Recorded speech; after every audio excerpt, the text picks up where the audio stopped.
A security road linking Samburu East to Archer's Post has officially been opened. Speaking during the launch of the area, the region's Governor Moses Lenolkulal said the road was one of the 16,000 roads built by the administration to easy communication and commerce in the county. Lenolkulal said the road was a milestone as it will make transportation of goods cheap and save time for locals who have been traveling long distances to access the Archer's Post town.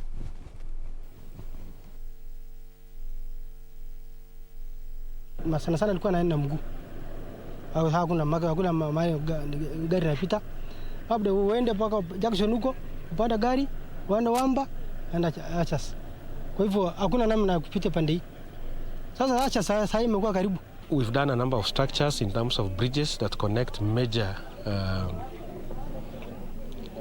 sections of Samburu. Here in Wamba, you've seen a rig bridge.